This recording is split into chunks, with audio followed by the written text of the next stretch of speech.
Alan Stiles.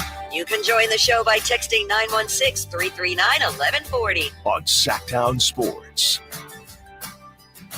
It's that time. It's trade time. Or is it Trae time? Trae Young is our target of the day, our trade target of the day for the Sacramento Kings. And this is a guy who it's come up before. You want to be a part of the conversation, you want Trae Young, 916-339-1140. It's come up before with Trae Young. Are you interested in what he could bring to the table and what it is going to cost to acquire somebody like Trae Young? Now, we know defensively, definitely not going to make the Kings better, but most point guards aren't. Can we just start there with that? Most elite point guards aren't going to make you better defensively. So if you are in the market for an elite point guard, you need to make up for that somewhere else, as long as that player is elite enough to handle it.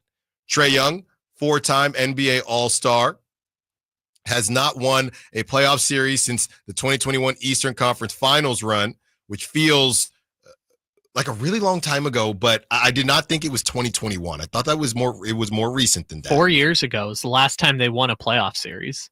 Most assists in the NBA since 2020 or 2018, 2019. Trae Young leads with number one, by a lot, by about, almost 400 more than Nikola Jokic, right? So he's at 371 more than the second person, Nikola Jokic. James Harden, nearly 600 more than him at number 3. And at number 4, nearly 1,000 more than Russell Westbrook.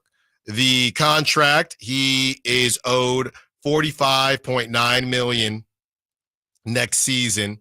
Okay, and after that, he has a $48.9 million player option. I feel like he'll opt into that.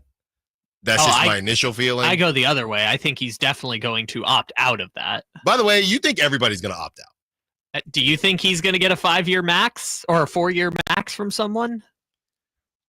I mean, you got to, and that's probably an argument to not go to Sacramento, to be completely honest with you, because even though they haven't done anything in the playoffs, it might be easier sell if I'm Trae Young, easier to make an all-star in the East. And now that it's not his choice if he gets traded, but easier to make an all-star in the East, easier to make the playoffs in the East. So when you're looking at a max contract, that type of stuff is easier to sell versus being in the West, especially if you're on the Kings and, not playing with another superstar. You are the superstar. This is the same conversation as De'Aaron Fox. To me, he is more prone to elite passing Trae Young. De'Aaron Fox is better defensively. Obviously, Trae Young, better three-point shooter. But I don't know that Trae Young, for what he's going to cost, I don't know that Trae Young is going to take you to that level. Again, I got to know who else is on the squad. He's 26 years old. He's about to turn 27 in September, okay? This season, he played 76 games, so great chunk of games, 24 points per game, 3.1 rebounds per game. This was a really weird season to me for Trae Young. It felt like, I don't want to say he was padding, but it did feel like he was assist hunting. He had some crazy assist numbers. He averaged 11.6 assists this season, and it's just not winning basketball is my issue. Is it you trying to get your assist numbers up, or are you actually playing basketball the correct way and making the right decisions? Kind of cost him as far as the three-point percentage. Let's not forget he was supposed to be a Steph Curry variant. He isn't really that. He can shoot from the logo, 41% from the field, 34% from three, which is 1%, 1.2 less than his career average, 87% from free throw land. I like Trae Young, but, here's the thing. Kyle, you think that he's going to opt out, okay? Could go both ways. I just crunched the numbers. So if he does opt out, then you, again, made those moves for a rental because he's opted out, and you've lost whatever you've lost to make that money work for a rental, or he opts in, and again, now you're paying what at that point? And I know we have some trade packages that we're going to look at, but at that point, I mean, again, and I feel so bad, But this all just comes back to Zach LaVine. You cannot pay $40 million to Zach. That to me is the biggest issue with this whole thing. And I don't think Scott Perry would do it. And I'd like to think that he wouldn't do it. You can't pay $45 or more million to a trio of Domantas Sabonis, Trae Young, and Zach LaVine. It would be 135 of your 165 million on the cap. Who is that scaring? And then you don't, because you're paying those guys that type of money. So it's Keegan on whatever extension, assuming you keep Keegan, and your fifth player is Valanciunas. Starting? Probably not. It's Dorian Finney-Smith. It's Keon Ellis for one season, and then we'll figure it out. I don't think you can afford Cam Johnson at that point. Well, I'd be without going into the first apron. So, and that's okay, and that's the other thing. So I have to go into the first apron, not because of the guys I'm paying, because of the guys I'm paying, but really because I need to bring in more. Because if I'm Vivek, I'm saying, if I'm paying these three dudes that much money, I should not have to go into the luxury tax because they need additional help. If I'm paying those three guys that type of money, that's my issue. All right. So that was a good style espresso, by the way. That's my issue. I'm still a little bit warm. Still drinking. Yeah, that was a pretty good one. So here's the contract situation, just to close the loop. So let's operate on the assumption that in this scenario, A, Trae Young gets traded, and B, he doesn't make All-NBA in his one season with the Kings or whatever team he gets traded to. Let's just assume he doesn't make All-NBA. So he could opt out of the, $48.9 million and sign a 4-year, $209 million max extension, which would be 46.3 year one, 50.1 year two, 54.1 year three, and 58.4 year four, which if you're the Kings, you want him to sign that if you're trading future draft picks and players to go get him.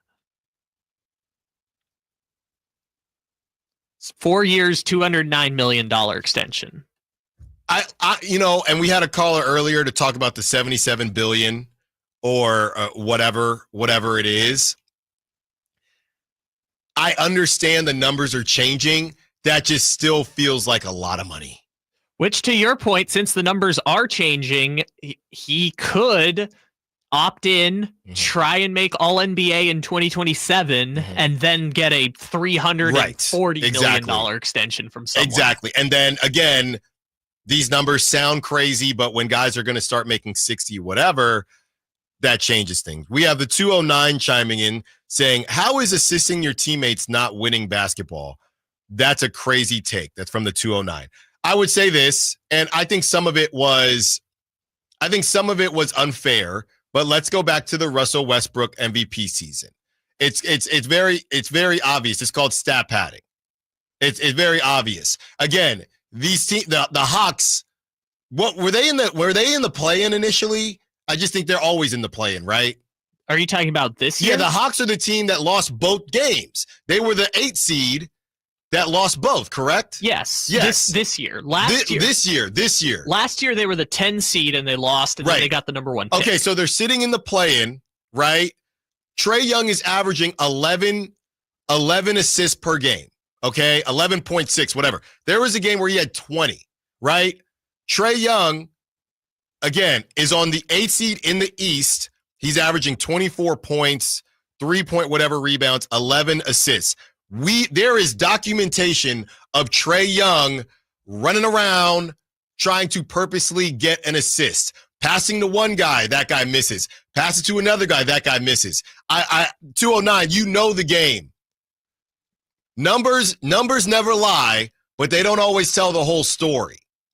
Okay? And if I'm looking at a Trae Young who is just kicking it in the Eastern Conference play-in with 11 point whatever assists per game, I'm wondering how these assists are being attained. We do the same thing with rebounds when Russell Westbrook, when Steven Adams was getting out of the way so Russell Westbrook could get rebounds. I don't think we can look at that. And I'm not saying that out of the 11, they're all they're all stat padding, right? Yesterday, okay, or a couple days ago when the Warriors lost to the Timberwolves, I saw Julius Randle and, might have had a buddy that was interested in Julius Randle's points. Julius Randle wanted his first playoff triple-double. Julius Randle, every time he got the basketball, was running around and passing the basketball. It's still a triple-double, and it's legit.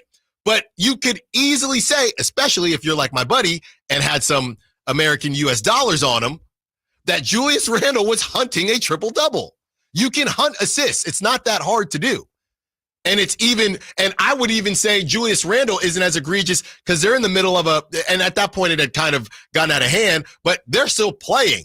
But you're telling me in the regular season, you think that every assist that Trae Young had was meaningful? You can hunt any stat you want. Well, and I want to emphasize this point while also saying I do think they should try and trade for Trae Young if they can. But I do want to make this point.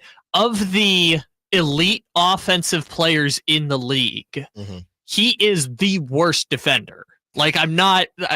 We can go to LeBron, D LeBron, and all the nerd stats, but he, the only one who finished worse than him this year is Devin Booker. And Devin Booker, it was a weird situation in Phoenix, but of the quote unquote superstar offensive players or elite offensive players in the league, he is the worst defensive player in the league. He's a traffic cone. So you'd have to make up for that, which I think you would, right? And again, who else are you bringing in? As we read off what the starting lineup probably would be. So you got to make up for that, and you're paying him a lot of money. I'm really torn on this one. You throw him in with the other point guards. Can you get Trae Young type production at a cheaper rate? I'm torn, man. Help me. 916-339-1140.